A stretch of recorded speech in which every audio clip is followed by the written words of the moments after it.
Well, first of all, it doesn't actually happen. It's a realization that that is your natural state. You've never been anything but pure awareness, which is not holding on to anything, right? Because it is nothing. It is zero, literally. Awareness is not a thing. What is it? What can awareness hold on to? Nothing. The holding on is by language. And it holds on through the propositions of an I that wants a this, right?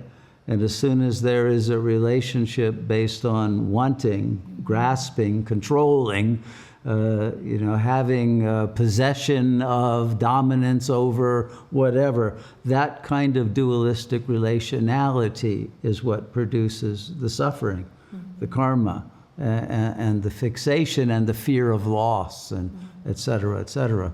So, but in the state of pure awareness and the realization you're not the narrative that is producing the holding on and the grasping, et cetera, you're already free.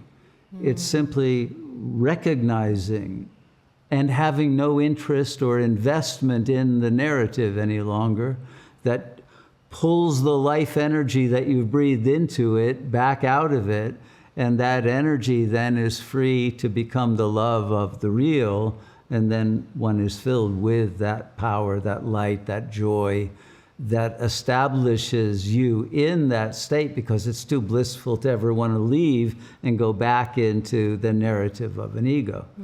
And then one receives the wisdom that replaces the ego algorithms and false narratives with truth and with real essence of wisdom that produces beauty and freedom for all. So there's a complete conversion of the mind that will now reflect the mind of God as an individual server of that infinite self, but will no longer have an identity separate from the infinite self.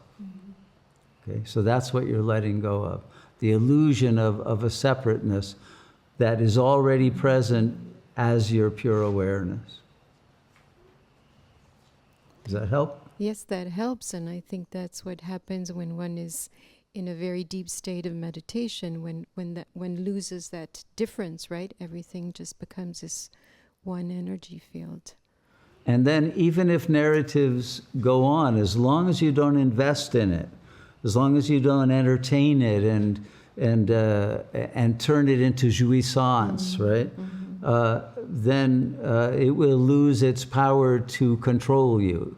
The habits now you will be able to say no, thank you to a habitual desire that would have been a reflex, like an automatic thing that is a trait of the ego.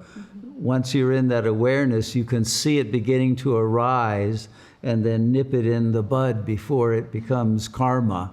And gradually it stops arising altogether and you stay in peace. And all that arises will support the natural unfoldment of your divine nature. Okay? Thank you. Thank you. An important question.